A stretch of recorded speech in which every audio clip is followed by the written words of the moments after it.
Welcome back, everybody, to Ancient Cave 2024 series here. I am joined here with fellow commentator Fitz. How you doing today, Fitz? Hello, and good afternoon. I'm doing fantastic. No, not join, God. I joined the race by accident for start. Yeah, I'm playing too. So, welcome back. This is I think this is about the third race so far of the season. One has gone through the seeding, and we are now on to the regular tournament series here. Starting it off hot with a no-poo seed. Yeah, what does that mean for our runners today in terms of not having that character available? Or yeah, if you are used to the Earthbound, general Earthbound way, you do have 4 party members: Ness, Paula, Jeff, and Pooh. Pooh is going to be absent the entire seed here.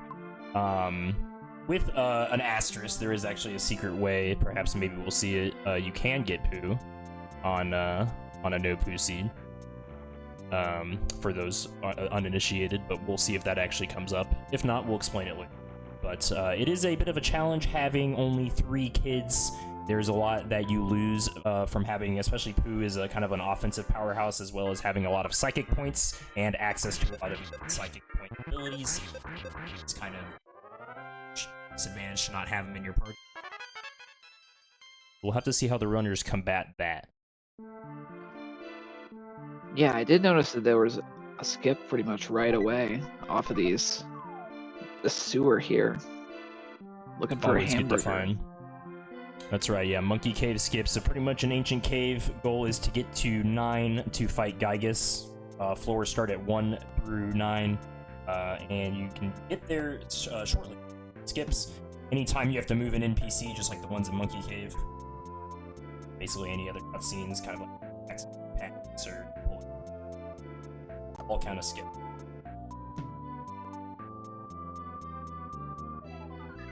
And skips are very important. They can take you anywhere from 2 to 6 floors ahead or backwards even, depending on what floor you are. But finding a skip on floor 1 can only mean you're going forward, so it's pretty ideal to find.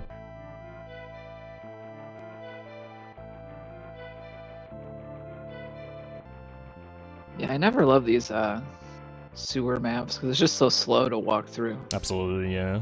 Get that moment where you have to walk through it like 5 or 6 times when you get to dead ends, because there's like 5 entrances in here, depending on the sewer. It's very slow. We got 2 racers here: TS Jonte, Thomas, and DNJ on the right. I do have some data. We can actually see how they did in seeding. I believe every single person in the tournament went. They did give 2 buys for the top 2 seeds, I believe, for this first week. Ooh, a red swirl. And we got the gang for D&J over here. Squad rolling up. D&J going with a reset. Mm-hmm. They did just save in the lab there. That's a fair point. Ancient Cave is a big, using your saves and using your save scum resets is very important in Ancient Cave, because you can get a lot of information just by going somewhere, resetting. But sometimes the cave won't give you the saves, so it's all about dealing with what you have. Mm-hmm. And there's also like those free heals that are scattered about the floors, and knowing where those are can be nice too. Absolutely. Every single floor comes equipped with 1 free heal guaranteed, a full heal, in the form of the Sanctuary spot, or I'm not sure if the Starman is counted as one of those guaranteed ones, or if it's just like it can appear on any floor. But coming out of the pyramid, Starman is also a full heal, which is a pretty nice. That's a pretty nice screen. Full heal and access to Brick Road skip if you get that key. So kind of in the beginning here in floor 1, what are our racers trying to accomplish? What's on their minds? So essentially, at the end of their mind, they're always trying to figure out a way. They basically have 2 goals. They have to get to Gygus, and they have to be able to beat. It's not enough just to get to, I mean, sometimes it is enough just to get to 9, but A lot of times it's you need to find Gygas and also have the tools to be able to do it. Luckily in Earthbound there is a lot of tools that ancient cavers can find in randomized chests throughout the cave that are pretty much instant, I would say instant, but they turn the tides heavily in the party's favor. They're able to find them stuff like heavy bazooka, regular bazooka, pendants, of course, are going to be coveted for Gygas. Franklin badge you can find in the chest as well is also pretty good. But it's a combination of looking for skips and trying to get ahead in the floors, and generally just kind of finding your way. As we can see, both runners kind of still stuck on floor 1 here. You get sometimes in caves where these floor 1s are super long. Luckily, it seems like they're now at the end with the sanctuary spot. And they did have the skip, but no access to hamburgers, as you saw. So not always... Well, there was a mammoth burger in the lab. Unfortunately, that one Does that not count? does not. Specifically, for whatever reason, a mammoth burger will not work. Just a double burger will. A double burger will. Just, no mammoth burgers, though. A bit of a troll, but that's just how they code it. We get a range of bosses, generally between 1 and 8. Gygas will always be the boss on floor 9. And so you kind of get they do a little bit of a scaling range. You'll see, taking the scripted hieroglyph, I believe, on D&J. Yeah, they shot a rocket at it and it missed, unfortunately. Actually. So D&J employing a very specific, and we'll see Thomas doing it as well here. Pretty kind of specific to ancient cave strategy here. Yeah, rough. 2 misses. Jeff not firing it off today. So unfortunately, this looks like D&J was able to get away from that and decided just to keep going forward. Thomas might not be so lucky. Got a few more chances to get away here. Getting some dead turns from the hieroglyph. Uh-oh. Oh, it's over. One more run? Yeah. Nope. No. The hieroglyph outsped. So Thomas taking his first reset of this run. Oh, we got a heal here. Yep, D&J stumbling upon Fire Spring, guaranteed heal sanctuary spots. Really nice to have if you have a save nearby. Maybe not so nice on the early floors, but if you're hurt up from the hieroglyph fight, it's a pretty welcome thing. And so as our runners progress deeper in the cave, do the shops they might find and the chests increase in like quality of what's available?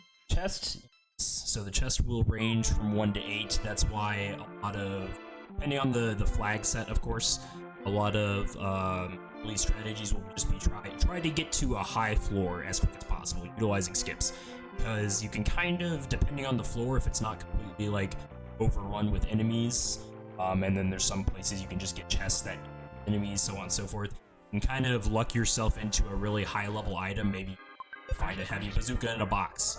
That's going to help you fight the stuff on the higher floors that lets you pretty fast. 20, 30 in one fight if you're lucky. Ooh. Depending on how, of course, depending on how low your people are, yeah. Found the second floor spot. We have a farm nozzle. So as stated previously, we have the ranging difficulty of bosses from 1 through 8. Sometimes you'll see early game bosses like Starman Jr., which is which actually are kind of rough in ancient caves. Specifically Starman Jr., I should say. Some other of the early game bosses, quote-unquote, aren't too bad, but that's the one that can actually show up in an early slot. And usually you have Buzz to fight that guy. So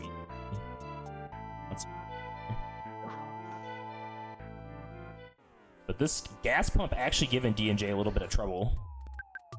Yeah, they don't have they can't hit it with any of their abilities. I saw some praying trying to get that damage prayer button.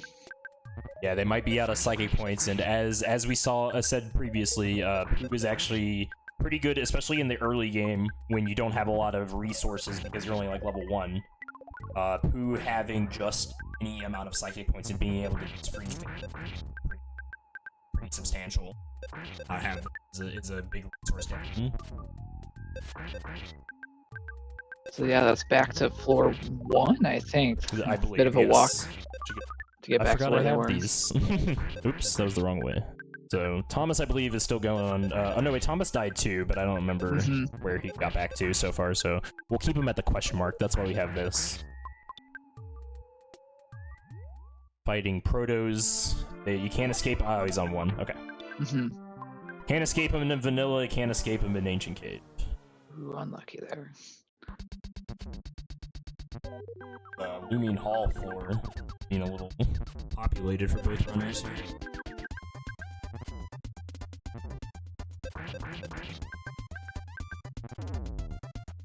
Yeah, I definitely have enjoyed my time playing Ancient Cave. I found myself sometimes getting lost on the later floors, which is which is a bad time to be wandering around a bunch. We're just learning the half of it.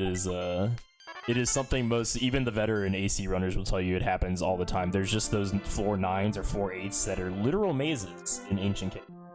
Just trying to find Gygas, and it's like the worst when it's like I only need to find Gygas, and you're just sat there walking around forever. And you're just like wandering around like a mole cave full of ghosts of starmen. Yeah, that's the worst as well, yeah, when you have to fight all the floor 9 enemies. They get a little annoying after a while. So Thomas, having to reload the save, is going to have to fight the floor 1 boss again, but we know it's just the unassuming local man. Not too threatening. Yeah, that time the bottle rocket landed. Opting to use the bottle rocket on that one instead of the hieroglyph, and, since you only get one with Jeff unless they find one in a chest somewhere. You only get your starting bottle rocket that Jeff starts with in vanilla. Dang, this might also be another death here for this hieroglyph is brutal today. So the idea behind taking the hieroglyph on the wall, that it actually, any scripted fights, so hieroglyphs in the pyramid, I'm trying to think of the other one that's happens specifically. There's another one that is called, I like the Shattered Men in the museum, are scaled to what they are in vanilla. So if you're on floor, so everything else is scaled to the Ancient Cave. So if you're on floor 1 and you find a hieroglyph, that thing is whatever level it is in the pyramid of vanilla, which is great if you kill it, because that's a lot of XP on floor 1. Not so great because it can wipe your party, as we've seen it. Oh, and the robots in Monotoli, the popular one.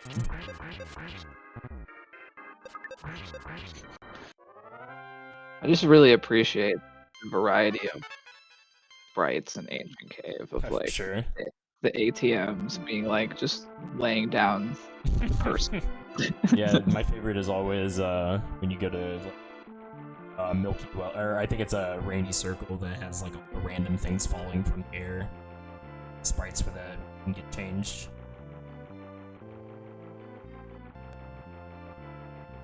And I think D&J is getting pretty close to being back to where they were. So I think, yeah, D&J is on 2 now. This has been quite the slog of an early cave. Not too many skips. Just the one we saw with the hamburger that is inaccessible at this point. We do see a backstage pass there, but...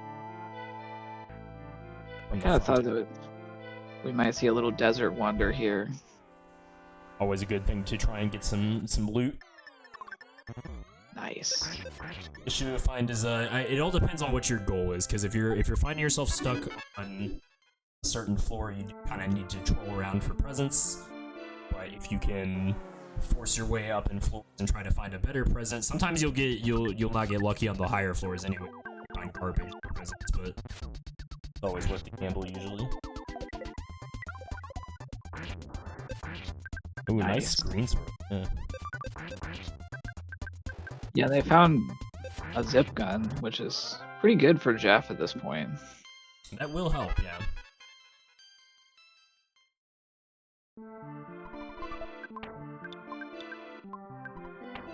Especially knowing that the pump was a little bit of an issue without Pooh.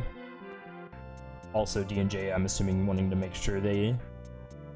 I don't know if they've made it back to the full heal that was on this, but they get a butterfly, so they probably won't need to. But they do probably want to ensure they go into that fight with as many psychic points for Paula as possible. They get a shop here. What, a bazooka on the shop, but we are very poor. They have a hamburger, though. Yeah, okay, see, D&J is thinking what I'm thinking. You think they're gonna go back and skip forward? Potentially. They might just be buying the hamburger just because, you know, buy the hamburgers for any future hamburger skips. There's 3 of them, I believe, so... 3, maybe 2, I'm not sure. It's been a while. Alright, Thomas, once again on floor 2. We'll see if he can beat this hieroglyph, or if he even tries. Okay, he's going in. It's been really haunting our runners. It is one of the rooms that might be kind of hard for it to dodge, so... Oh man, Ness goes down. It did not work. This hieroglyph must be super fast. Or Jeff's speed must be super garbage. Thomas. The spins of frustration.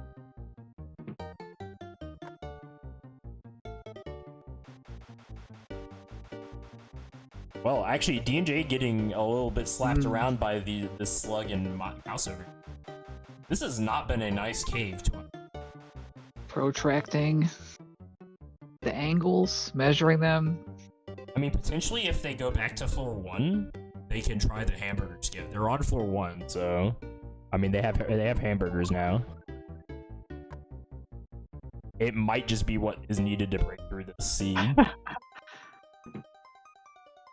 Is it? I laugh because I had a lot of frustration when I was trying to learn this, and seeing, you know, veteran runners also run into it is like, okay, it's kind of part of the experience. Sometimes the cave is just like, nah, especially when it's very linear and you have to go a certain way. And if you're blocked off by something steep, or if you're handicapped with no Pooh. So, Thomas doing an interesting thing. Don't know, the B presses in the bedroom make me believe maybe it was an accident, but I mean, I feel like maybe he would have reset if it truly was, but he uses exit mouse. So in Ancient Cave, you do get access to one exit mouse, which is not well, it is a thing in vanilla, but it works a little differently here. You can place it anywhere, and then basically as like a bookmark, and then you can come back to it by using it in your inventory, and then it disappears. And then you can get another one if you happen to find switch 3 spots. Yeah, we have to be careful about attacking slugs. It's not recommended. It's not allowed. Okay, so D&J now on floor question mark. Oh, nets. All right. We get a big floor, a big room. Let's see what's in the trash. Big room. A couple treasures. Some bug spray. Yeah, there's a couple treasures in here which could be good. You always kind of like, depending on what floor. I mean, anything's better than floor 1, right? Mm-hmm. So there's a good chance the loot here will be worth it. Checking some doors though, making it all systematic. Get the mock pizza. I do love me some pizza in Ancient Cave.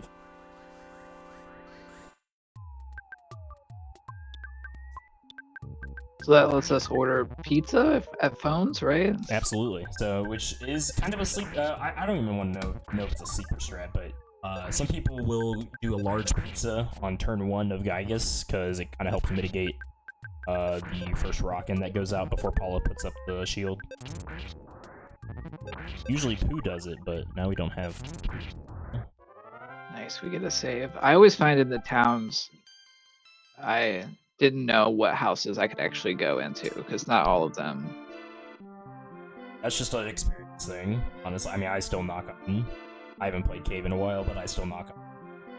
Not all the time. Better safe than sorry in my mind, because you do not want to true. be like, oh yeah, that's not one you can go in and then. Uh-oh, that was the way to Gygas. Alright, Thomas back on floor 2. No hieroglyph this time, or managed to dodge it, I'm not actually sure. I feel like these are like the enemies we're seeing here are like Threed and like the trip to Happy Valley. Yeah, exactly, PRV. So potentially, like, if it's Threed and PRV, it could be like what I'm guessing. Coming off That's floor what the 1. vibes are giving. See what the loot can also give you. A fresh egg. Yeah, the loot's not screaming anything horribly good to me. We know it can't be 2. You can't skip immediately 1 floor backwards or 1 floor forwards. But could easily just be floor 3. Skip sandwich, also another monkey skip, so that is good to find. Another mock pizza. Double pizza. Yeah. The library is being swarmed. Yeah.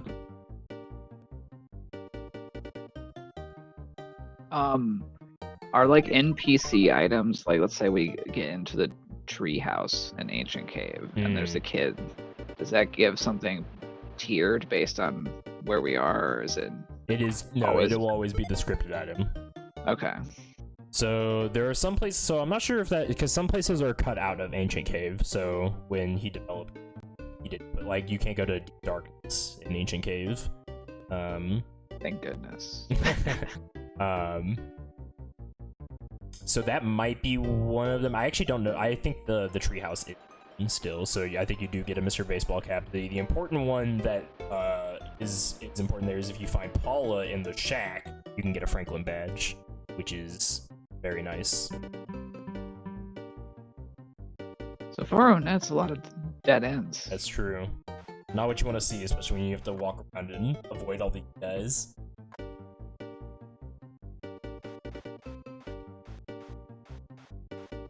Thomas trying to takes the magic ant full heal. Thomas probably trying to find a save or something, so he doesn't have to keep climbing out of floor 1.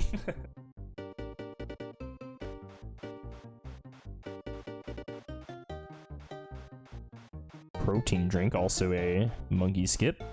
So definitely equipped if we find more monkey caves. Ooh, cod.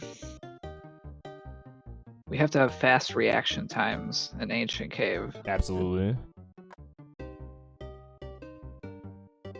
I think that was the thing. I've played a fair amount of PK Scramble, and I had a false sense of what maps monsters could spawn on my first couple runs, where I'd be like, oh, this is fine. And then I would be like, oh no. The game does not.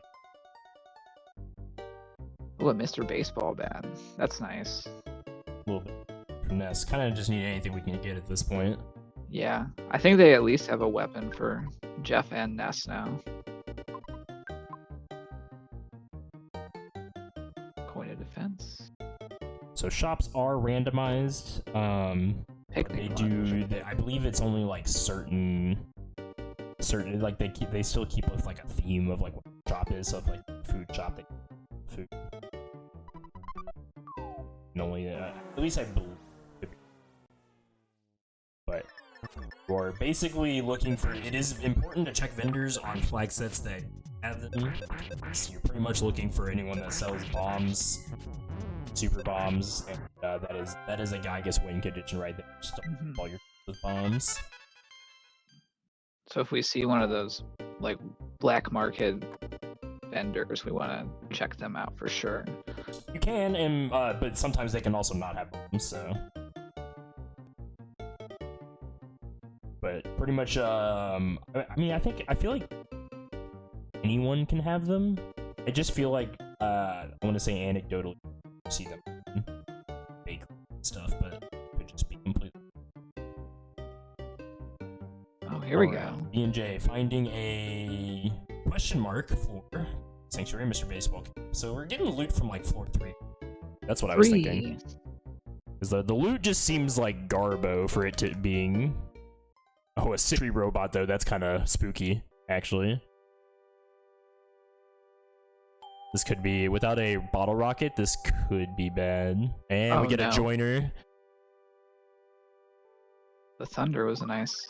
Though I believe these are scaled. If they show up as a boss, they get scaled. But they could still be easy. That was a 200 damage beam. Pretty nasty, never mind. Yeah, I don't think we need any more help, guys. You can just hang out. TikTok, that's fine. Got one. It's a thunders. Rocketed beams. Dang. Wow, just really picking on Paula there. Come on. Fortunately, I just don't think we got enough damage because we got thunders off on the front. So now Thomas going into the pump fight with pretty good psychic points on Paula. Mm-hmm. This is definitely a rough seed. So back on Magicant, which is going to be 4-2 for D&J. Oh no, wait, sorry, I just thought that because it was the Magicant room. Yeah, they did find that save on 3, so that is good. Very ideal actually, because knowing where the sanctuary floor is, and Onett is a pretty big floor with a lot of room, so there's always a chance there's a skip somewhere. Yeah, we're down to prayers. We have found a skip from 1 to 3, so you know, big skip. Huge skips. Thomas in the war of attrition versus this pump right now.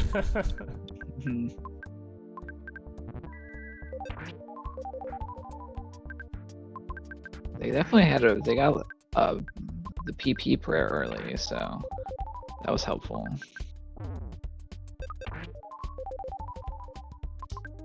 This is still alive. They're hanging on with single-digit HP. Got the HP prayer, but a little bit. I got a psychic point prayer. Oh, we get a Topola Theater skip backwards for D&J. Might be some good stuff there. And they are sending it with the Sunstroke. Oh no, we got sleep, got away. Oh, nice. Oh, they won. Thomas is through. Wow. Great job. Yeah, celebrate that. Okay, so we're back to... Okay, so we have a backwards sanctuary spot for D&J. Thomas finding Scaraba, which is potentially pretty good. I didn't see all those items. I saw an ultimate bat, so we're in a good area for items. Yeah, they were real high tier. Oh, here we go. So not anything too crazy. I saw Electrospectre at the end. Spectre at the end, yeah. So no dog seed here and no nightmare seed, which is always ideal. So Thomas is going to be on 3 now, and D&J we don't know, but they're somewhere. Yeah, they found that. Yeah, TSJ's found a skip, and ooh, they're 3+, or they're 5 or above. That's all we know. Oh man, being on the backside of Underworld there. Oh really? That's awesome. And knowing where this is, potentially if there's a save nearby. Thomas, I believe, still doesn't have his mouse though, because I think he is on the save where he used it. I could be wrong about that. That is a big resource to not have for him.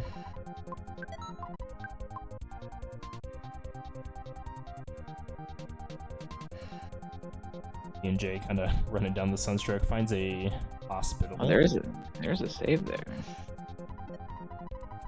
Quite helpful. Because there's also a skip that they've located and cashed in the ruler to move the person out of the way.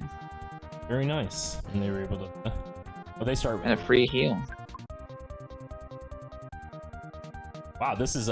Things are looking up Thomas right now in this seed. He's pretty equipped to see what's after this skip. There's a pretty good chance it does not go back to 1, so... Oh no, Underworld. That's another one that I quickly grew to loathe finding. And oh, god-awful place. Who developed this area? Like, look at this. Oh. With Sunstroke. With the Sunstroke? Yeah. Ooh, a fresh egg. That's a tough skip.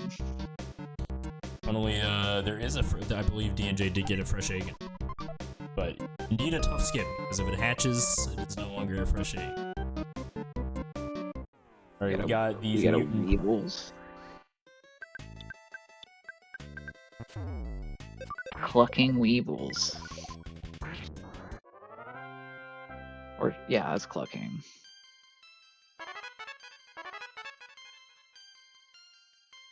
Big level ups. Turbo-sized Buka, let's go.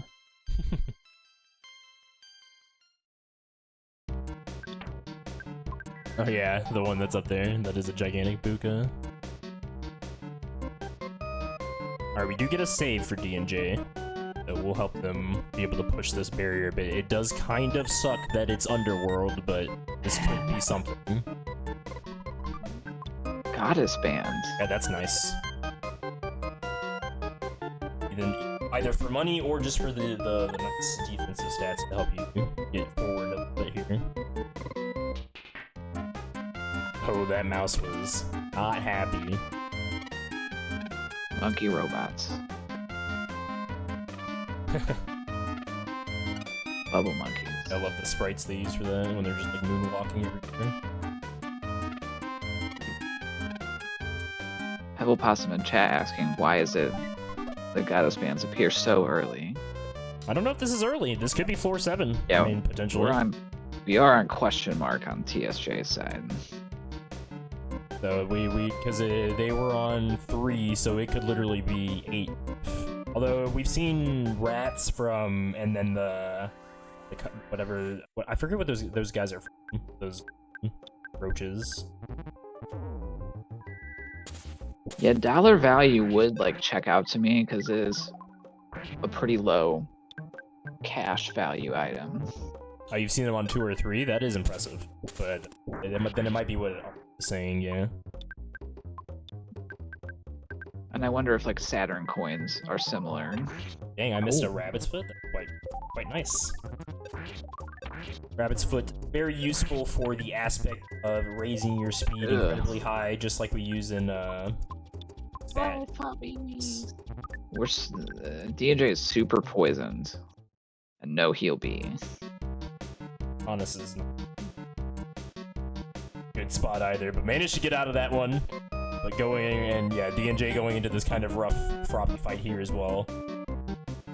Yeah, they're double poisoned, which is really not good. Oh, if we can get through this though, maybe. A lot of XP.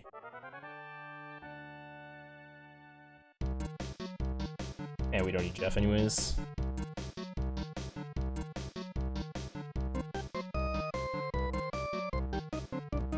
No, Ness.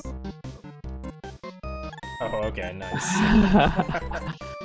But we gotta admit, hopefully they get enough XP to give them a lot of HP here.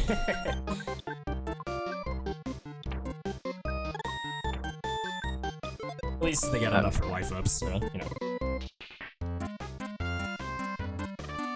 Keep going. Oh, we got baiting healing, very so nice.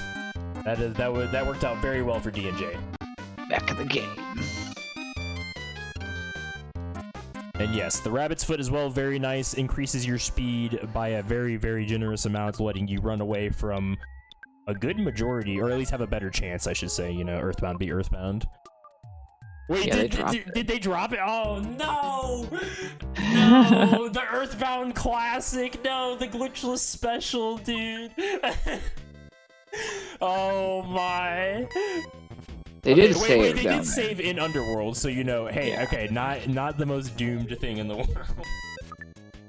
Meanwhile, Thomas, speaking of doomed, against the slimy pile brigade. Extra, what are they called? Yeah, I think that's gonna be a reset there too. Frozen for Thomas? It is for me. Thomas! I checked the stream. Oh, we're back. Oh wait, is it back? Okay, I was like, I literally just pulled up the DLC and it was like going, and I was like, what?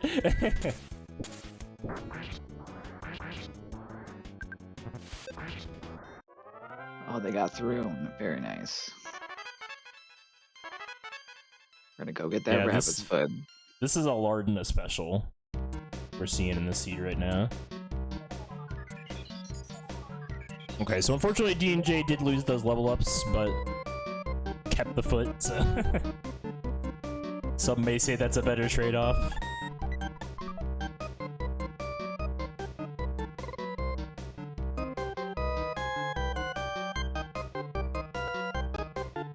But man, I mean, to be fair, D&J has to be pretty far up. Usually 6 or 7 here. Ooh, so close. But does get some XP on all 3 kids.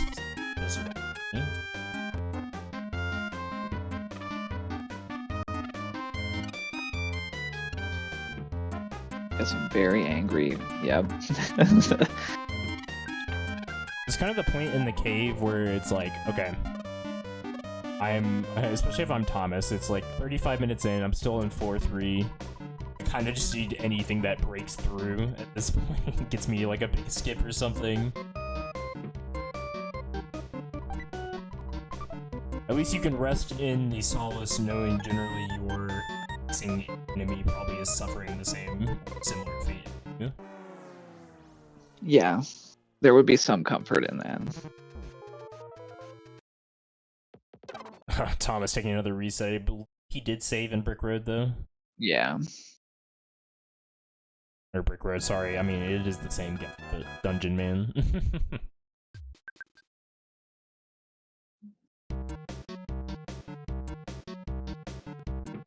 They did. We got through that. D&J got through that fight, but unfortunately, Paula was down. That is unfortunate. That is someone you experience on. Although that does bring me to a good point. We do need to probably see who has prey between Jeff and Paula.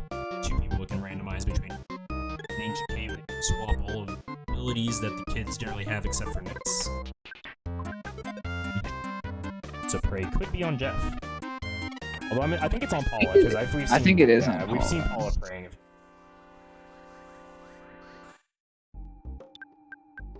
does have some factors on the final Gygas fight, depending on who does have prayer, because they're generally doing that instead of whatever else they could be doing on the final phase.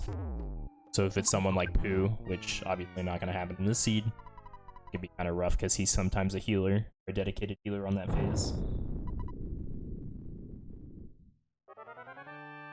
We have North Onett for D&J, still on whatever the heck floor they're on. Yeah. It's a question mark.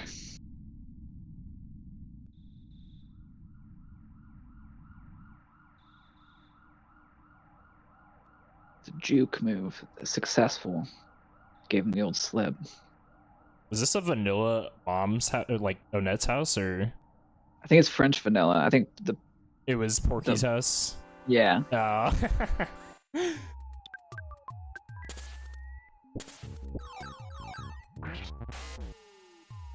a nice nap in. French vanilla, I like that. Charm coin. Nice. Hello. A little bit of defense. Rain pendant. Okay. Actually, one of the better pendants in Ancient Cave. It's no star pendant, but of all the things you would want to defend against in Gygas if you had the bare minimum, freeze is that. Ooh, a mook for free herbs. Comments. Free in quotes. Yeah. Well, hey. This ain't they Scramble. Those, this guy ain't gonna stop us. It ain't Scramble.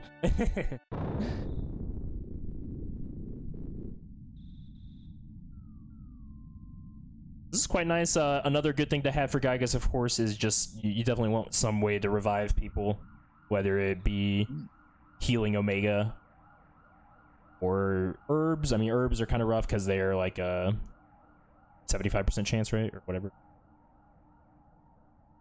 It's whenever you really need it to work. Yeah, or when you don't need it to work. It won't. Then, yeah.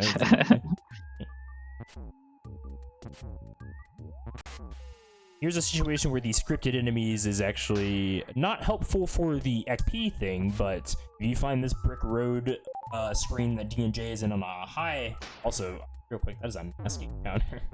Thomas is in. Wow. But if you find this floor, it's pretty good on a high floor. It has a lot of chests, and these enemies are still scripted, so they still count at their little dinky level 1 rat and duck from when Jeff is like level 1. So very easy to kill if you're pretty far along in the cave. Yeah, we've seen a great ribbon, a holy fry pan. There's been a lot of good stuff. Holy fry pan's pretty good right now. I think that is. I haven't watched too closely, but I think that is Ninja's biggest DPS output. Then Thomas just. Is Thomas still on 3? Did I miss a page somewhere? Like, yeah, there's no way he's on 3 anymore. He skipped, right? He skipped because he took the ruler and. That's right. That's right. It's all coming back to me. Yeah, they've been on question. Nice green. They've been on question mark for a while too. I was like, man, this is a mooks and spheres on floor 3. This is a crazy cave. Oh, we found an ultimate bat. Oh, we dropped it. Oh god, racers! That's 2 drops. Guys, I mean, he is in a place where he's saved. Oh my god. They're probably so stressed from this cave, like, no lie. So I can feel it. For sure. Yeah, see, that's the thing. He could reset. I feel like if he was going to, he probably already would have done it. So he's probably just living with his mistake. Maybe that was a power play. Maybe that was like, for all the people watching, I don't need this. Yeah, the flag says actually Butterfingers. You need to play with butter. Oh my god, could you imagine? Just half the items you pick up, you drop, coin flip. Yeah, demon flag set. No, I mean, I think that, especially with early adversity, it can be really easy to feel we're behind, and at least for me, start rushing just everything. Of course, yeah, there's definitely a mental aspect that goes into it, especially if you don't know how the other racer's doing.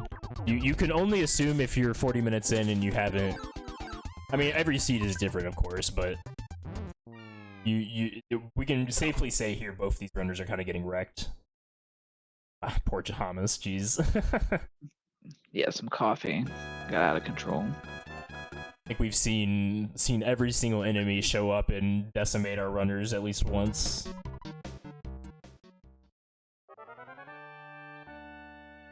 We got Mole Cave, yeah. A lot of entrances there for DNJ. It's unlucky red squirrels. There's 2 enemies here. Pyramid enemies. Wow. Wow. Oh yeah, they have the rabbit's foot, so you know they're kind of cruising with that. Kind of can use that to propel yourself to try and get to 9/ ooh, a full heal. And a super bone, nice.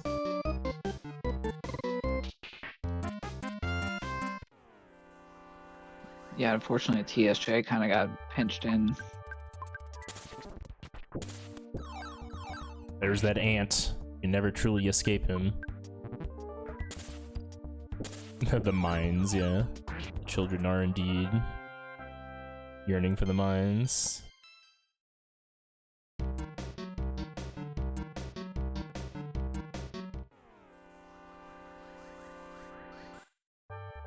All right. There we go. So this is the screen I was talking about in the beginning. This is a full heal. There's a vendor here as well, which is nice. And also Brick Road, Dungeon Man.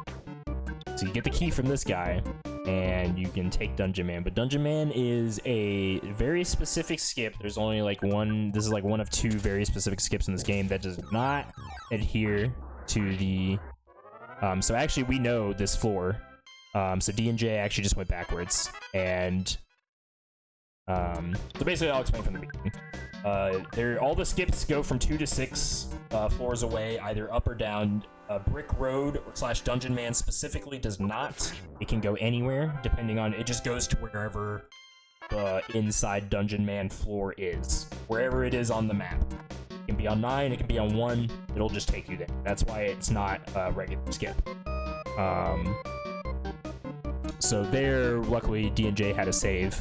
We saw D&J go backwards from where they're currently at, so not quite as useful as it is in other games where we've seen it take you all the way to 9.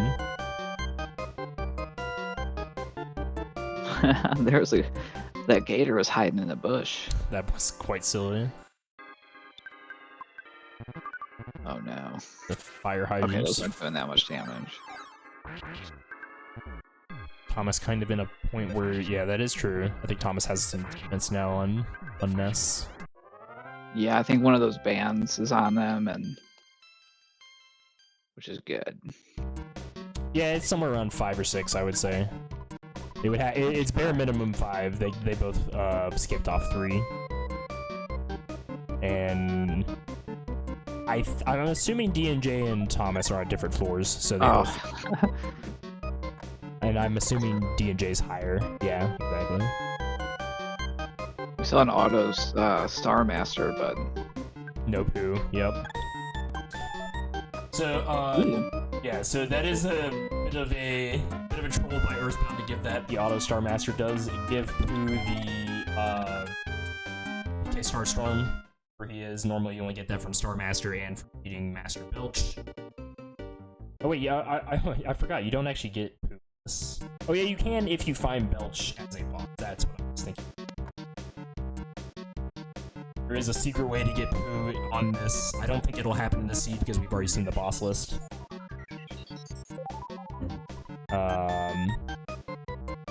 But if you do happen to have a no Pooh seed and you find Master Belch, it will give you Pooh, and you can beat the rest of the seed with Pooh. It is legal. It's very funny when it happens. Dependent. Sea Pendant, very good to have. So at this point, yeah, D&J is pretty high up if they are on 7. They have to assume they're fairly high. All the pendants.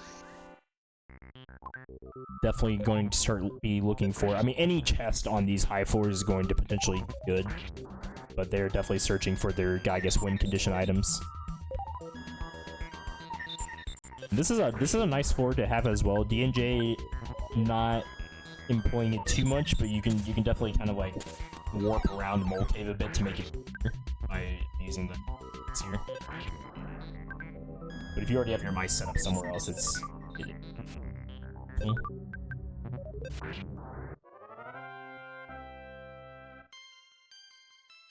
Wow. We finally made it through.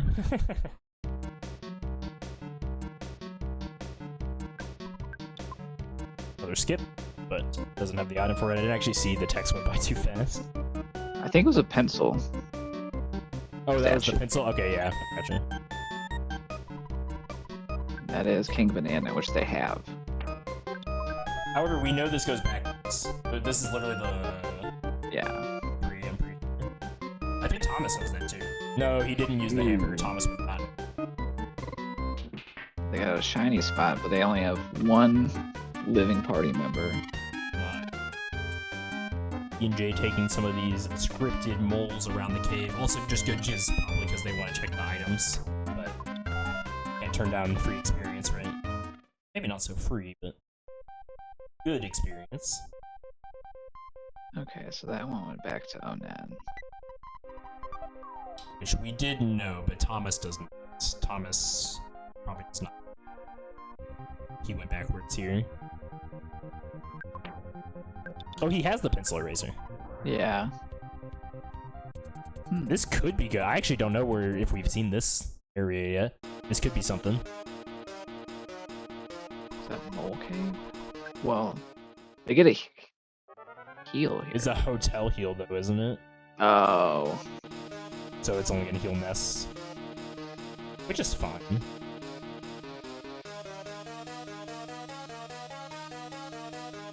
I actually don't. Okay, so I'm seeing frog.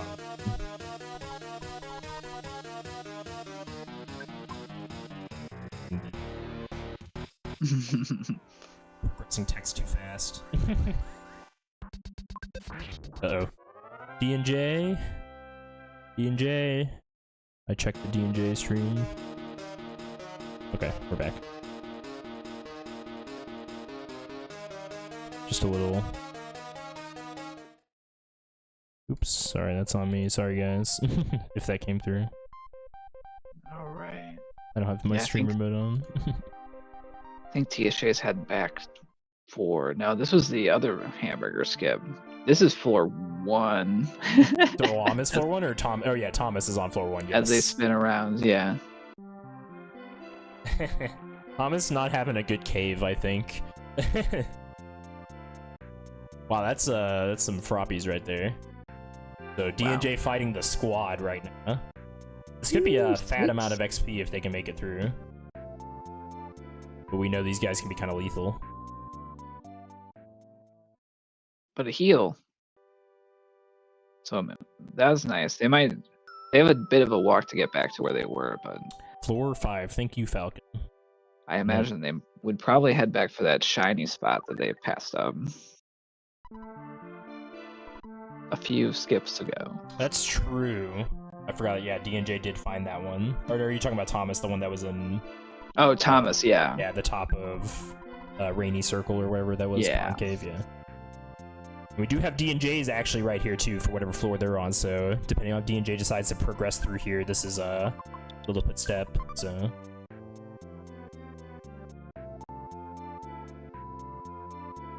But we'll see if, I mean, okay, they have pendants, so they're chilling pretty good on defenses, at least as far as status goes. I think we know, I don't remember what 7 was, we know Electrospectre on 8. Mm-hmm. We haven't seen Franklin Badge, I don't think. No, but Franklin Badge, of all the things on my Guy Guess checklist, that one, if I didn't find that one, it wouldn't be the end of the world. The pendants are pretty much game changers, though. They can make or break the run. Stocking up on those big bottle rockets. Clumsy Robot on 7, nice. That's actually a nice one to get on 7. Anyone that you can paralyze for a free kill is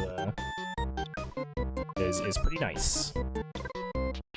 Star pendants I've seen on, if this is 7, I've seen a star pendant on 7. It's rare, but I've seen it.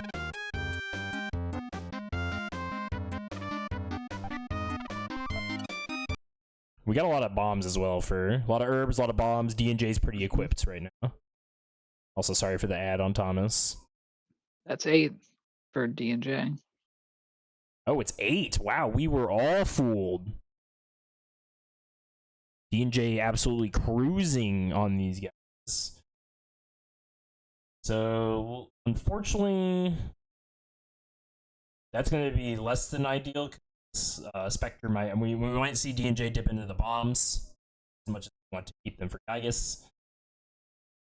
Ooh. The pendants aren't going to help, only for the person who has the star pendant. Actually, the C pendant should also. So you just gotta keep Jeff alive.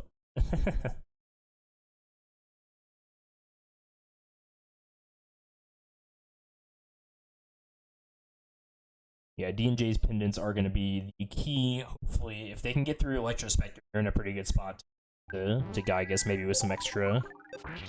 We're back. Some extra juice on floor 9. I don't know. I think we're at a boss spot. Potentially. On PSJ's side. Oh yeah, that might have been department store. Yeah, you are correct. So, D&J on to 6. So sorry for the fans that we missed that one. But I'll blame my non-turbo having. Ooh. The mean lightning bolts. Going for a skip sandwich skip here for Thomas. Could potentially take him up to 9. Potential is there. Picnic launch? I think they have... No, they don't have one of those. Son, we have not seen yet, I'm pretty sure. See diamonds, so... Poke Kings, oh my lord. Would be fairly decent. Thomas did not get the rabbit's foot D&J gets, so it would be pretty good speed up or runaways, but don't have eye. Yeah, it definitely smells like floor 9. I get that feeling. I'll go ahead and throw it up there. Commentator prediction. Unfortunately, yeah. I mean, they saved right when they got in here, so. Oh, you're saying, yeah, Thomas kind of just slapped around. Yeah. Also, unfortunately, took a death in an unfortunate dungeon. Lilliput Steps is a pretty long one. Nice, the sign went to the bathroom. Always good to check who's gotta go on every seed. The donation.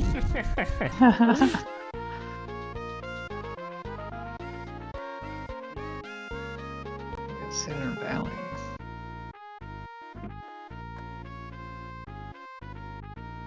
Thomas potentially. It does look like Thomas is on. Oh, gets a brain food. That could actually help. Paula. That was Money. something. That was something. That was a meteor. Yeah. But I would argue that D&J is definitely more equipped at this current time because Thomas does not have nearly the pendants that D&J is running around with. And I would say neither of them really have a juicer way to kill. I guess right now not a bazooka, not a ton of bombs. I think D&J has a few super bombs. Yeah, we've seen some big bottle rockets, but nothing bigger than that. No, What are now these Tucson doors? Yeah. It's only on floor 9, Tucson, and it's an absolute worthless maze. I can't wait for Gygas. I shouldn't curse it, but I can't wait for Gygas to be past the bus stop down.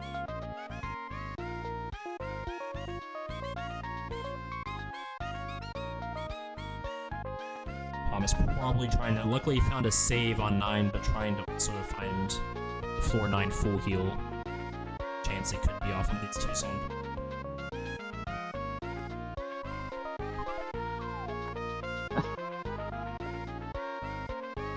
Finding all the king's equipment. That is so funny, actually. Game is literally listening. Heavy bazooka. Boom! That's it. Let's carefully transfer. Yeah, please, Thomas. We shouldn't even have to joke about it. Oh, this could be a nasty red swirl. This is very bad.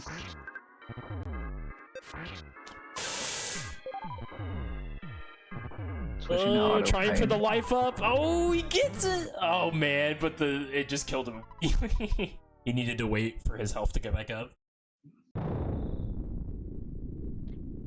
Yeah, I mean they're not that far back, and they know where that is. So True. Oh, okay. So I didn't actually realize how far back D&J got set back there. So D&J did not have a save for a while because they're doing all these moles, and they bought all those secret herbs again. A little unfortunate.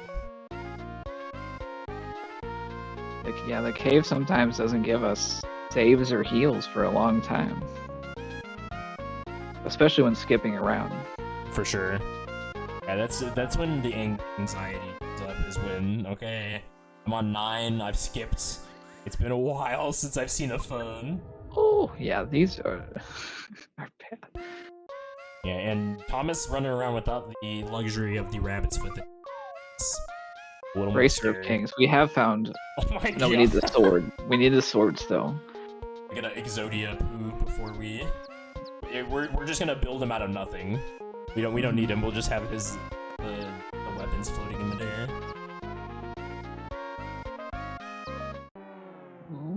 Oh. This is a similar situation. Yeah, he really desperately needs to find. He has the means to grind out and get some XP for the kids, but we need our boy Jeff alive. Mm-hmm.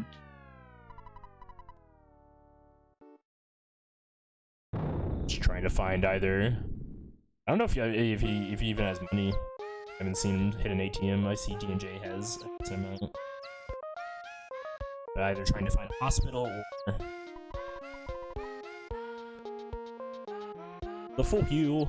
And yes, we are confirmed now. It is 9. I think everyone did kind of know that. There we go. He could potentially. Oh yeah, okay, that does it. I was gonna say he could potentially check Berglund for people selling revives. Is also on the table, but you know this is better. This puts us back in business, yeah.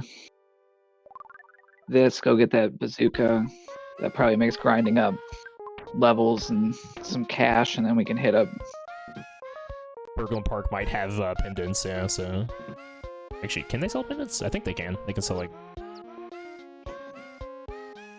I might be. Oh, well. Ooh. This is also good to know. Unfortunately, I believe Thomas does not have that elusive mouse. Terrible. Oh, textbook. Sorry, I couldn't. My thing was too small.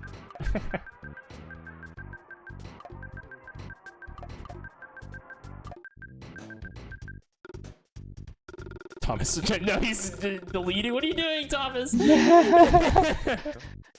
B?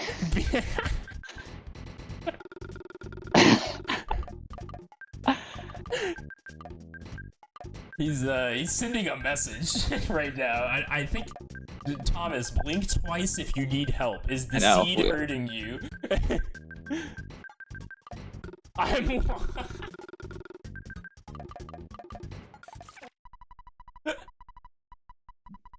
Thomas, I don't think it was you, man. The seed is not kind to anyone.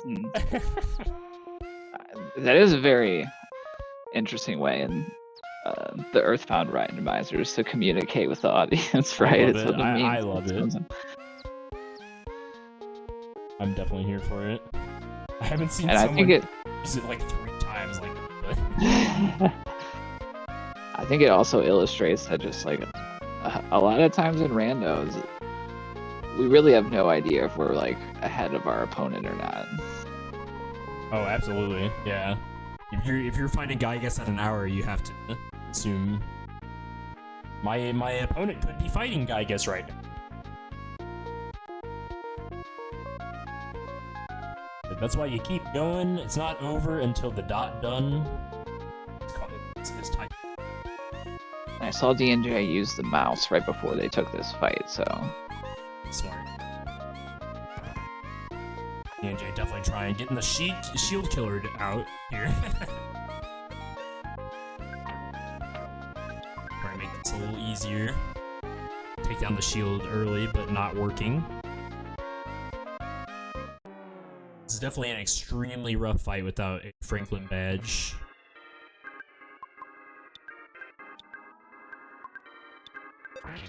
They must not also have all the pendants they did? Or am I misremembering that? Oh no, I guess, yeah, no, I am misremembering that. Okay, so they're just gonna opt to try and break it normally.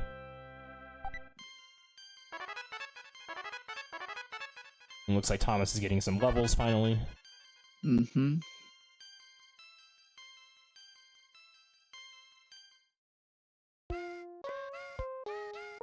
Did he check any of the vendors? I wasn't actually paying attention. There was a really fast peek, but I didn't catch anything. I mean, he's in a pretty strong position right now, knowing where Gygas is, having a save, having a full heal. When did he get the bat back? He must have got a different one. There's no way, unless did I miss him reloading a save? And I think if I'm remembering what happened was there was a wipe after that. Oh, okay. They redid that part and got it again.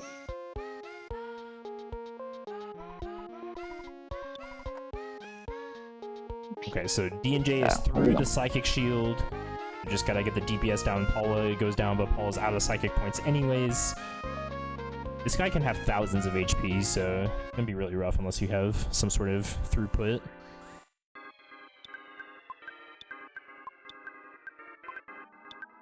So I definitely feel for DNJ here at this point. Got it. Nice. Yeah, at this point, I'm assuming Thomas just kind of wants the HP for, you know, gotta survive the... Oh yeah, and Thomas is, you are correct, Thomas is lacking the pendants. That they have the offense, while pendantless guidance is doable, not ideal. Nice green squirrel there by TSJ. Flame Pendant is a pendant in this game, but arguably the worst one to have on guys.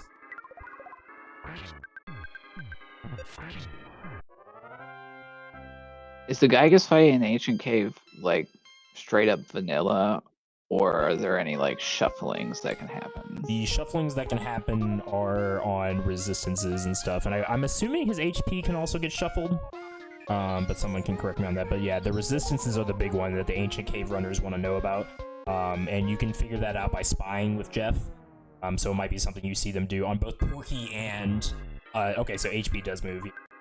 And yeah, of course, the stats. But the resistances are the big one that will usually screw the runners over, because a lot of runners, when all else fails, we have freeze in the back pocket, but not if Gygas is immune to... Not immune, but very low. Very high resistance to it. Because sometimes you'll get Gygases that take like 3 damage from, and Porkies that take 3 damage from freeze, and it's like, makes you want to cry.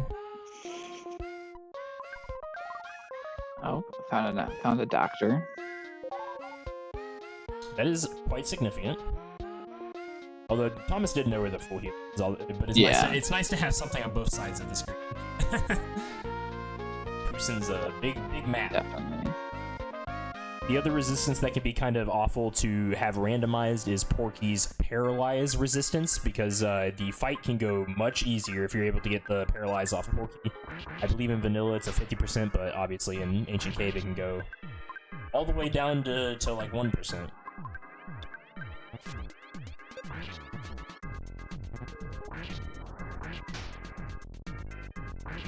Yeah, I feel like both of our runners are kind of in that place of like hunting for just more power to get through the next obstacle. Yeah, exactly. D&J kind of in a rougher spot because it's kind of hard to know. I would say D&J's mostly explored 8 for a while. They've been on 8 for a good 10-20 minutes. Mm-hmm. So they're kind of stuck either. This is the floor 8 problem, so to say, is that you can't skip off it. So you either have to go backwards if you can't beat this boss, Electric Spectre. You gotta go backwards and skip to 9, or you gotta figure out a way to get past Electric Spectre. Because there's literally no other way. You can't skip off 8. So if 8 is a gigantic floor, you're like trapped here basically, then kind of rough. Donations. Yep. They are relentless and happy. Yeah, so I mean, in this situation, are we looking for, like, is it a matter of we need to just gain some more levels to get through Spectre, or do we need, like, gear, we think, to... It would honestly, that's a hard thing, and I think a lot of runners would have a hard strategy. It depends on like how easily they could get back to other floors. It might be a play where they need to go find a vendor that has like bombs. So bombs could potentially help you get through Spectre really easily. I think at their current power level, it's not going to be doable since they don't have anything. They don't have any DPS on Jeff, and Paula runs out of psychic points before it's over. Ooh, God. And of course, they're trying to fight back Spectre in one shot at one of their kids every turn.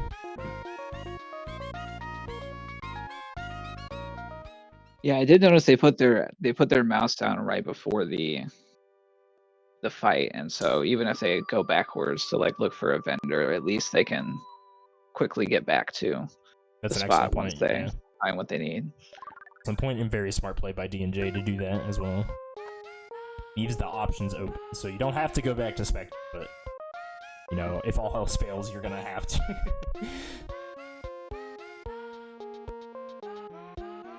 I did know, are you saying that on Thomas has a star pendant? Because that is quite nice for Thomas, as we see Thomas is heading for the big G unit.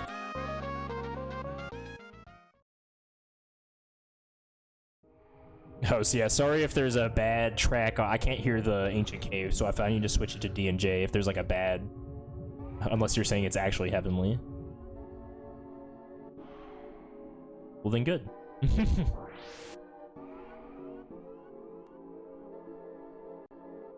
Alright, let's see how Gygas is for our first runner to get there on this very awful cave. Good old Googie.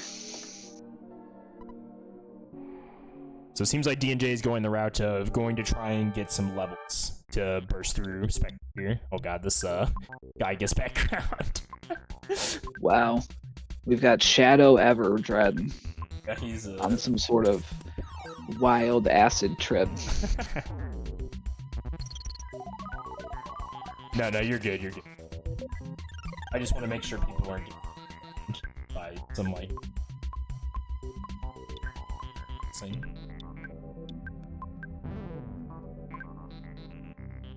We'll see what specifically D&J wants to go for here. In terms of levels, if they're going for a specific spell. Ooh. Going for, yeah, the stats are not looking good for... We got the numbness on Porky, so if we can somehow survive... I don't know if we got the shield up. It's okay. Yeah, the shield is up, but Porky still managed to do something. Wait, what did happen? Wasn't Porky numb? I know, but they still managed to attack somehow. Because I saw it said they were numb and they couldn't move, but they still managed to hit Ness and finish him off.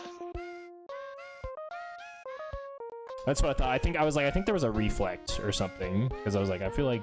Oh, yeah. A bounce. Yeah. A power shield situation. Luckily, so Thomas now knowing this information, so at least Thomas now knows numbing is possible on Porky. So good information to have. Yeah, intentionally taking a wipe is definitely a strategy, because you can basically just go in on your first try to just, you know, spy everyone, get the resistances down, and then die, and then come back. If you know your save is nearby, if you know your full heal is nearby, then, you know, whatever. Mm-hmm. I mean, this looks like... Sorry, go ahead. I was gonna say, like, scouting it out and not using any of our items on the first attempt, just to kind of see what's there. Absolutely, and yeah, this looks like a pretty good, nice setup for scout. If there ever were a setup to scout out Gygas, you got a save and a full heal. Kind of speared a bit.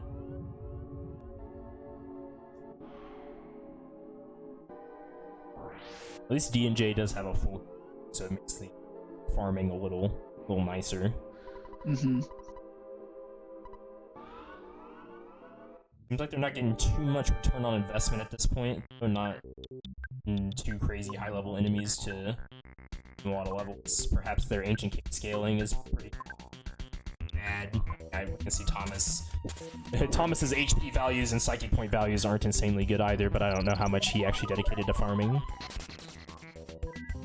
Alright, missed the first numbing.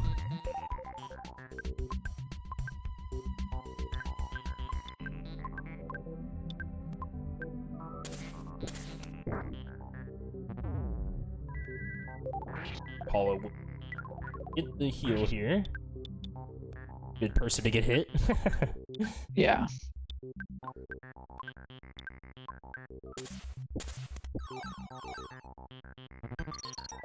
So we'll see just how good Jeff's. I haven't actually been paying attention to rocket damage, but we'll see just how good Jeff can Like the pump out. 300s. Pretty lower than At average. least that last one. I guess it's like perfect, yeah, or not perfect, but right on average. We still have the bazooka, which is good to have. Yeah, that's gonna disappear our shield. But we gotta back up.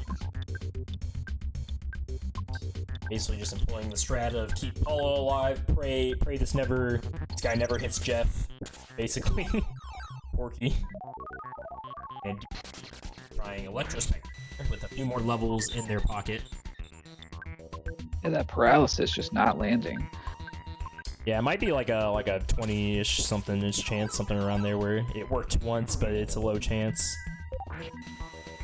Yeah, exactly. Some 1 in 10 shot he got or something. I mean, the way this cave has been behaving, that wouldn't surprise me. Not at all. That one did work. So we are in a okay spot here because everyone... So I believe the shield just went up as well. So we should have enough leeway provided this doesn't, you know, go into the next phase immediately, but we're gonna see some heals coming from Ness, I believe. Yeah, so that brings up a good point to the other kind of downside to not having a certain kid. I would say they all have certain roles on Gygus, and nice phase 2 for Thomas here. And not having Pooh brings a couple things to the Gygus fight. He can do damage, he can do healing, he can do brain shock, so he's actually quite important on the... Obviously, it's doable without him, but he's quite the asset to be missing.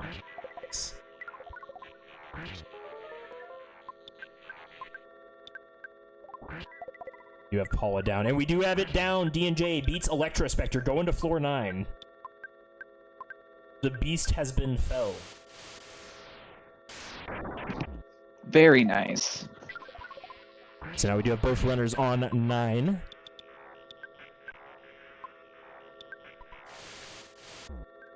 Just herbs for days. Ooh, we are seeing some single-digit numbers for Thomas. Ooh, ouch. No Franklin badge here, so definitely just scary moment. Gotta keep Paul alive. Jeff is down. I believe we're still in phase 2, correct? Yeah, he's throwing bombs, yeah. So... Yeah, I see all the ultimate badge. That's such a... Like, the game is literally like... It's watching.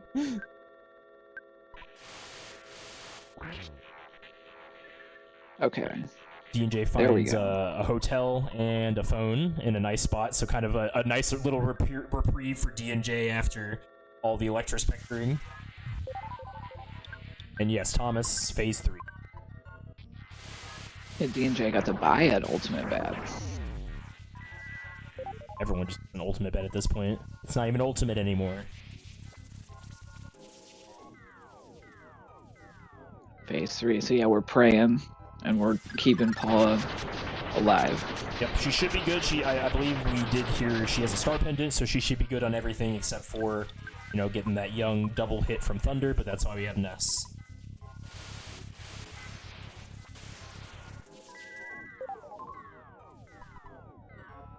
And seems like he got here with in the final hour, 1 psychic point on Paula. Luckily, he had that bazooka. Yes, a flash kill is possible.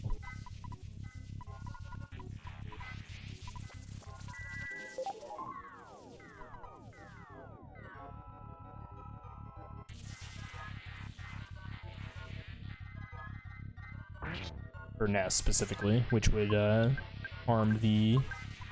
Not be able to... That would be a very horrible series of events, so I won't even talk about it. So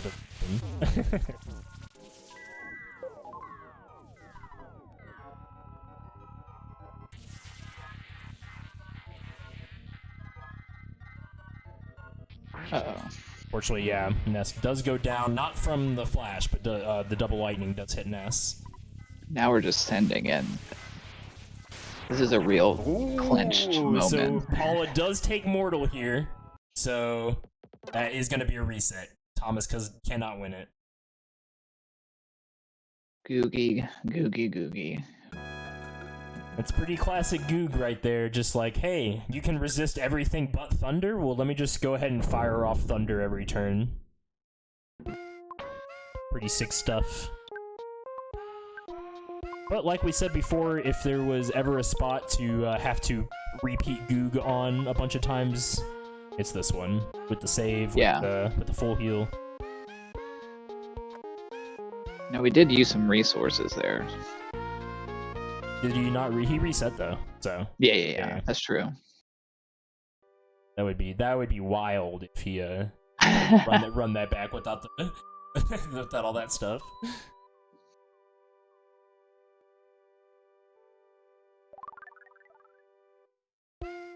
We get to see the other half of 9 that we didn't get to see as D&J travels through it the normal way. still having that rabbit's foot in hand, so being able to run away from all these 4-9 guys, taking a bench rest. Mm-hmm.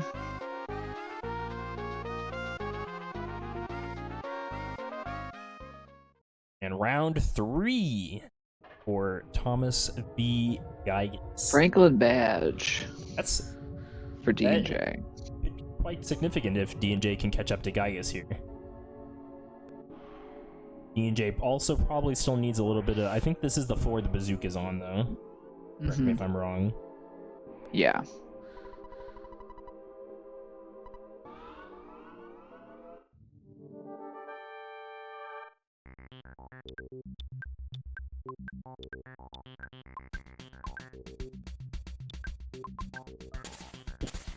So either that or a vendor. Oh, nice little star pendant. You know, we'll take that.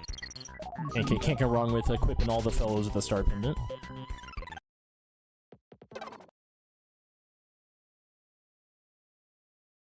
Not the protractor.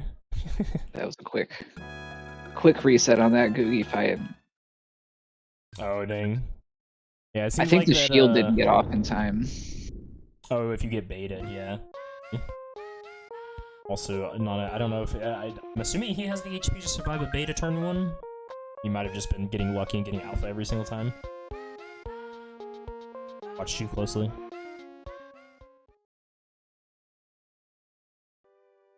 But Geiges being as rude as he is right now is giving D&J a fighting chance here to stay in this race. So, gonna see some close calls. If D&J can get a throughput on the DPS, find some bombs or find that bazooka, we could see a down to the wire Geiges fight.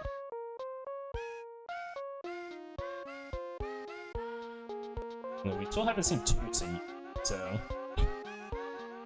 many rooms. Yeah, I feel like when once we see them pop in the Tootsin, that's really like right on the heels. It is, but then it's also, oh boy, Tootsin on 4-9, something like 20 plus doors, I think.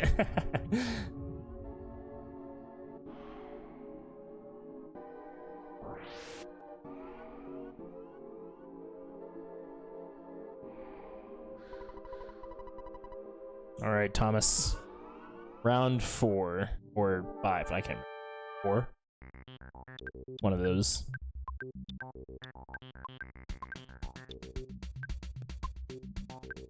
See if he tries. I don't know if he's ever actually truly spied Porky. We don't know the resistance, but he's gonna keep trying. Did not work.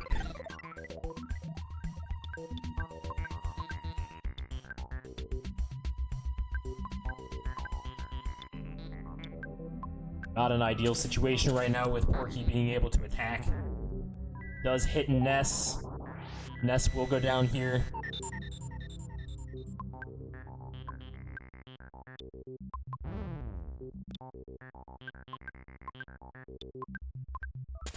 Seems Thomas does not have the revive potential that D&J was bringing with all the secret herbs.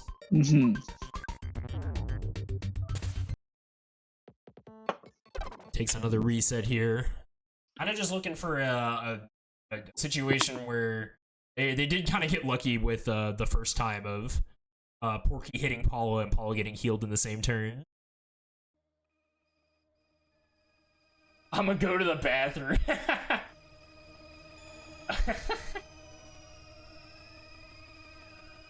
Alright, Thomas taking a bathroom break.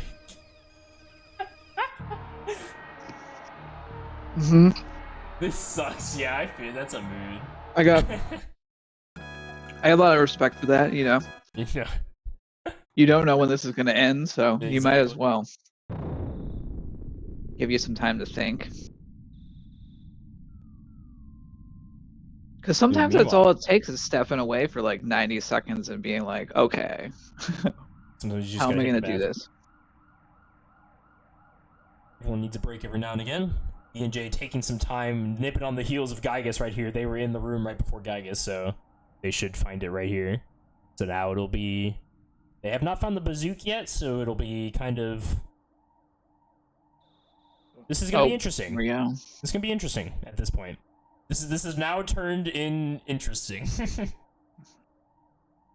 We've got Thomas at Gygus being run through the gauntlet. I mean, D&J is gonna have to face the same gauntlet, albeit with more pendants and a Franklin badge. So D&J arguably a little better equipped right now. Mm-hmm. But not as much like damage output. Not the bazooka. I mean, if they find that Zook, then they're kind of cooking and they're ready to go, I would say.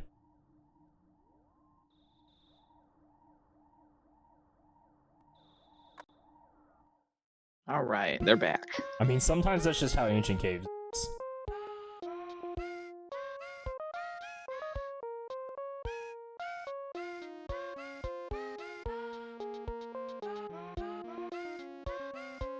If anything, okay, so this is also a potential strategy. You could just literally, I have had runs before where I've had regular bombs and have been able to just get him down with everyone having, now I might have had 4 kids then, but it's certainly a strategy. Yeah, it feels like particularly here at the end is where we're feeling that. I think we're seeing D&J going for it without the. They're thinking their bombs are enough. No Zook. We're doing it. It's an hour 30 into this race. You have no idea what's happening on that other side. You have no idea. They do have like 20 secret rooms, or however many that was.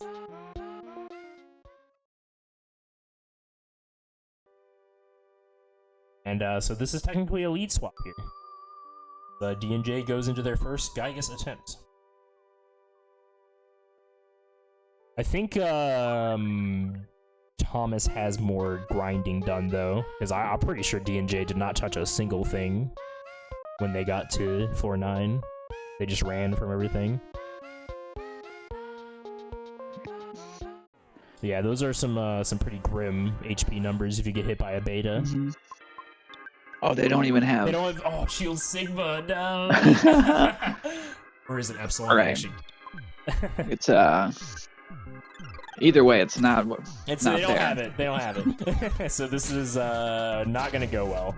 We've seen from Thomas, and they did get the beta immediately. So it's Sigma. Thank you.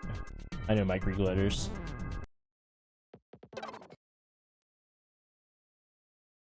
Followed by another beta. All right, score Gygus 7. Yeah, Gygus is 0. You know, only way to cap off a horrible seed is with a horrible Gygus. So you know, this sucks. Yes. Yeah, the only thing our runners know is that their opponent has also not finished. This is one of those races where you keep looking in the race time room, and you're like, wait, are they done yet? Because as soon as they're done, I'm done. But then it keeps not happening. It's like there's this ray of hope. I mean, Thomas has demonstrated that Phase 3 is possible, and if you don't get completely ruined by Gygus RNG, it's a win-a-mun. D&J doing a little exploring, maybe going to stumble upon that Zook that we know about. I think it was on the lower side, but I honestly don't remember at this point. Maybe like Everdread House or something. Unless it was... No, I don't remember. Thomas having a rough time dealing with the enemies in Tucson, specifically.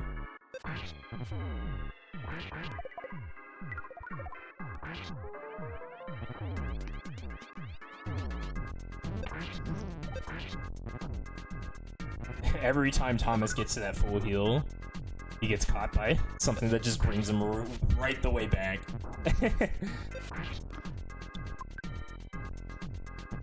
Oh man, not having that rabbit split like D&J has is starting to hurt a little.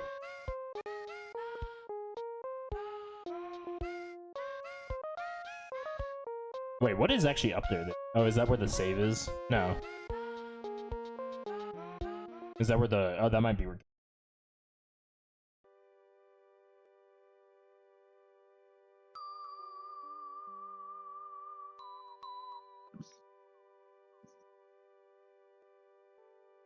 Oh, that tricky dinosaur turned around at the last second. Yeah. I mean, honestly, D&J, I would argue D&J definitely needs some HP and some levels. Even if the cave is not nice and has bad scaling, you really cannot have Paula dying turn 1 to a beta. It's just really rough. There we go. Epsilon. Or Sigma. Sigma, yeah. Sigma. We're learning today. It's like, alright, I didn't know either, so. I just know it looks like an E. Backwards E. Forwards E? See, I don't even know that. This might be where it is. Yes. Yep. Correct. So they got their shield. Yeah, there's a lot of ultimate bats going around. I also want to point out the ruby, just to pound in the poo things to laugh in the face of the seed. There was the ruby skip on this floor. It would have gone backward, of course, but still funny that it was here. All right, this could be close. I think D&J is just going for it, going for the save first, of course. So we'll see. Looks like Thomas just praying for the numb to happen.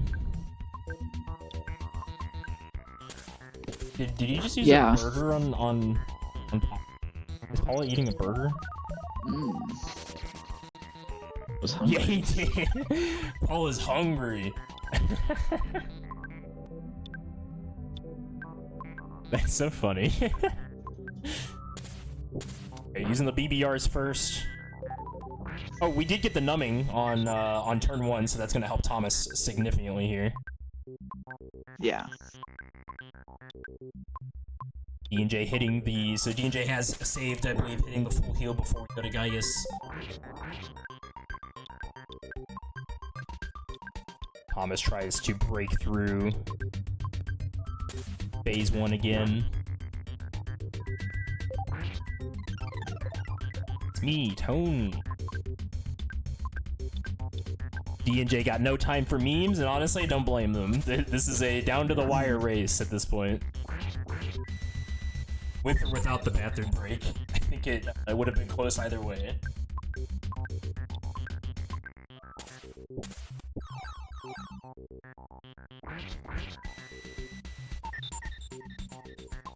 Thomas's kids all looking healthy. Doing the old magnet strap to keep all a magnet when you're not shielding.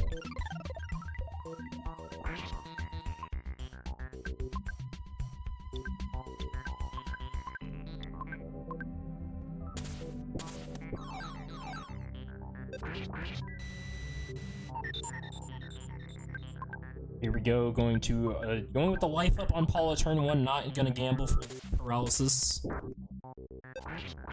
It's gonna make sure she lives, which is, gets a beta. Yeah, right off the jump. Because that means only Paula's gonna prepare.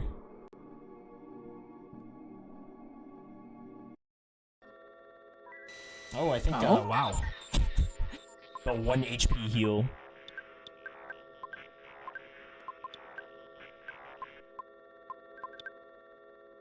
Thomas moving on to phase 2.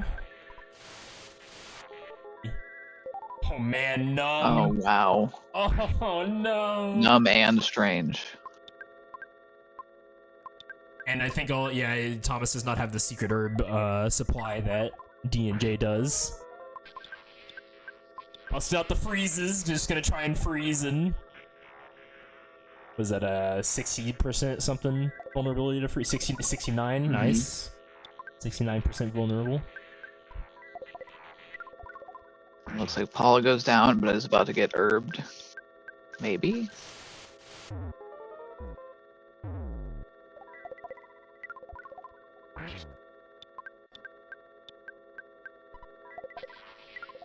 %. Paralysis for Porky. So we've seen a lot of coin flips go the wrong way. Yeah, we're back. I mean, we could see a revive, Ray. So this is this is just bad. Wait, we have a Horn of Life. Oh, nice. He's saving it. This is an interesting point to be holding onto that Horn of Life, but I guess he really wants to make sure he can get past phase 3 if he makes it there. Oh, there we go. Boom. There we go, baby. Rainbows. That's when you love to see those rainbows. Oh, Yeah, for everyone's real. back. Angelic choir. And immediately numbed and oh my god. Wow. At least it was on Ness who can use psychic. Oh man. Easy, uneasy. Yeah, I think D&J just took another rock in, unfortunately. I believe they are not being able to get the numb on Porky on D&J's side, so we have Paula and Ness dead. But plenty of secret herbs. Phase 3 for Thomas. Jeff on his way out, I believe. No. Oh, good. Thomas was healing Ness.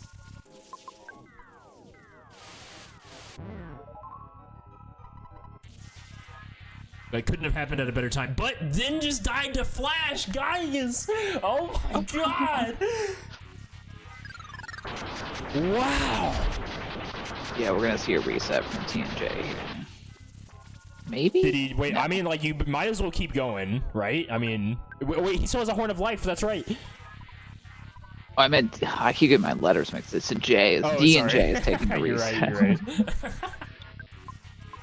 Yeah, that first phase is definitely a wall to get through, and D&J not getting the lucky turn 1 numb that Thomas got is kind of rough. So Thomas did break out the Horn of Life. Final YOLO onto Ness. Please, Ness, dear God, do not get flashed.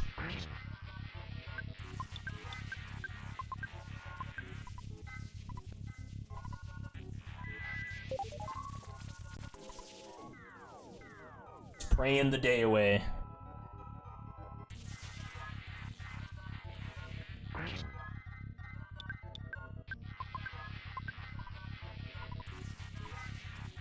Alright, D&J making their way back to the full heal. And Oh, Murky down. Ness is flashed. okay. Still winnable. And Very stressful period for Thomas. We're only on like prayer 6 or 7, I believe. let's just send it. Why? Yeah, it's why really do you out of use your Thunder. Why do you use Thunder, man? runner's control.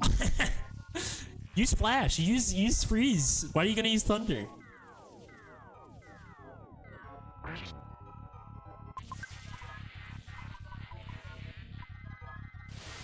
Oh my god, did D&J drop the Franklin badge? That's so rough.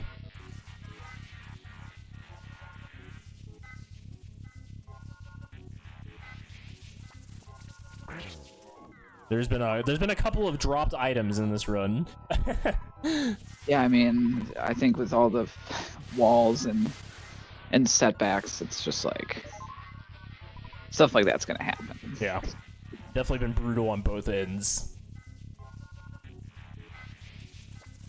But both runners made it to Gygas. We can be happy with that at the end of this arduous journey. Home stretch for Thomas.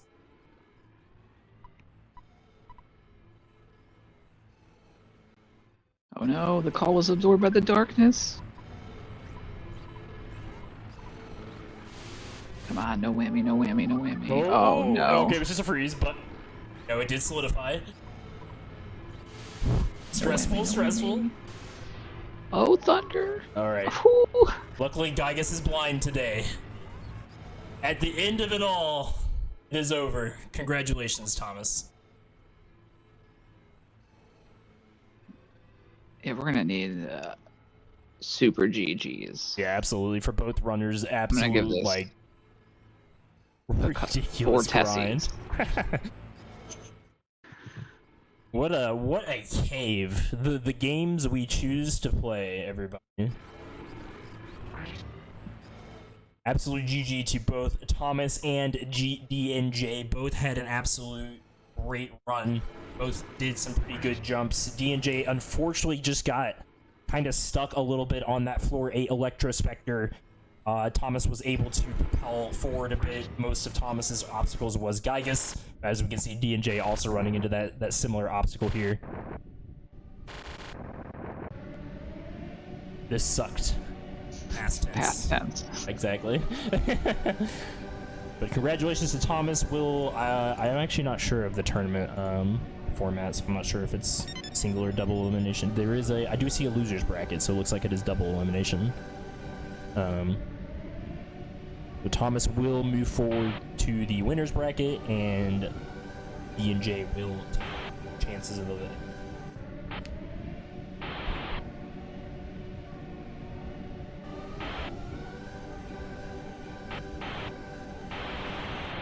We're gonna give D&J as much prayers as we can on our end to try and get them through. This guy is here. It looks like they got the paralyze.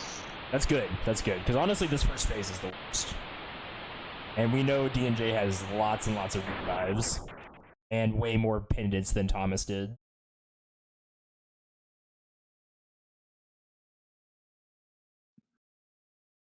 Yeah, it was definitely interesting seeing like the two different paths, because skipping over Electrospectre was definitely big, but some of the stuff that was missed out,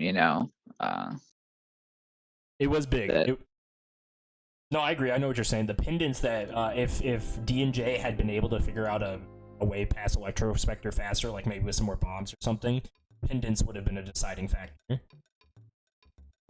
There are pendants? Exactly. See? They're all on floor 8, by the way. Yeah, and the Franklin badge was at the beginning of floor 9. Yes, there was a Franklin badge. You guys have got to stop. Now that we have you here, Thomas, stop dropping stuff. You guys. D&J dropped a rabbit's foot and a Franklin badge. Never.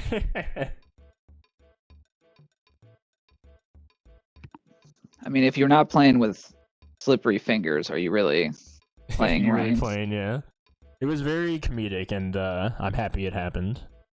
Just for the comedic value of it. It sucked for the runners, but I think most of them were able to like fix their dropped mistakes for the most part. Luckily, they all had like saves near them. I just realized D&J was everyone is Wayne.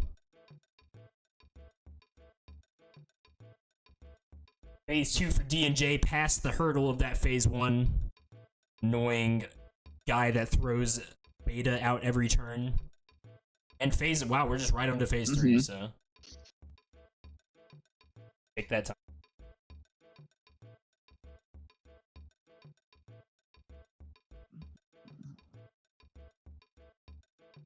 Yeah, I think on their first attempt, obviously not having shield all was a big letdown. But it's really rough. I don't think of all the things I've seen people do with Gygas, I don't think I've ever seen anyone beat without Sigma. But I'm ready to be proven wrong on that. Well, actually, they don't. I mean, there's times when you don't have Paula, so I mean, clearly, it's possible. There are seeds where you don't have Paula. It could happen in this tournament. I often forgot what my strategy is for the seeds, though, since it's been a while since I've tried one of those. Don't hurt us. It won't be me. Well, I have no power here. Yeah. I'm We're just here to put the bystander. show on. I hurt you because I rolled the seed. I'll take full blame. I mean, we can blame Larden. I typed the message that made Larden put the numbers together.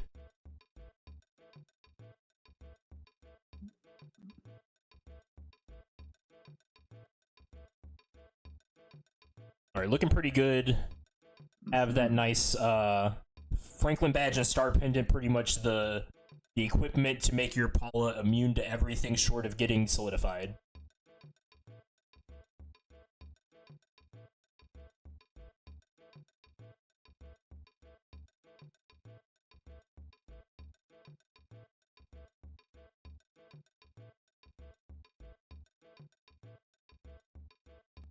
Let's see. It's gotta be. Oh, I saw Tessie. I'm gonna have to put one.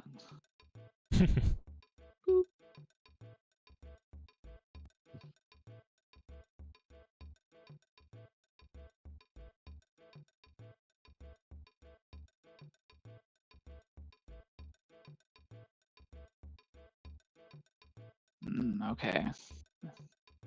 Final stretch sheet.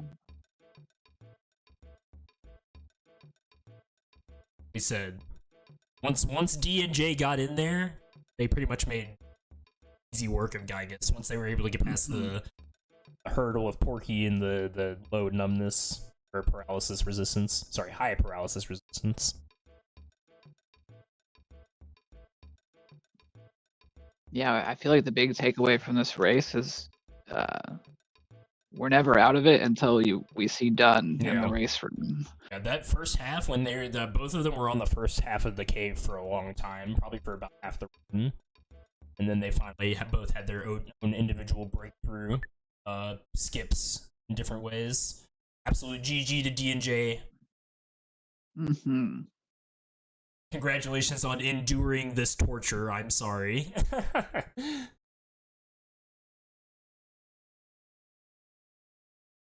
Sticking it out, getting the win by completing. Exactly. Gygas is not gonna. Got two Gygases down. That's good. Good stuff. I mean, both of them had a pretty good showing on the. I think this was really just both of them did a pretty good job combating the things on the floor. This really did kind of just boil down to a one person went left, one person went right situation, because it might have ended up D and J didn't get stuck behind Spectre for as long as they did. I mean, even with all that, it was still pretty close. They were both fighting Gygas at the same time. Yeah, indeed. The seed had a lot of jokes, like, oh, fight Spectre, and then here's the Franklin badge right after that. Here you go. Oh, that's true. I didn't even put that one. Yeah, that was like immediately right after it too. Very funny game. All right, well, thank you so much for Thomas and D&J. Congratulations, Thomas. And both runners will be still going on in the tournaments, and there's more tournament happening. I believe the next round 1 match is going to be tomorrow and Monday. It's going to be one race tomorrow, one race on Monday. Stay tuned for those. See what the next seed is after. Guys, let me. Any final words, Fitz? Thanks to both of our participants putting on a great show. We had a good time. Oh yeah, it was. I think that was entertaining. It's for the commentary. Our viewers were loving it, so the suffering was for something. And I hope everyone has a good rest of their Saturday. Thank you all for coming, and we'll see you on the next one.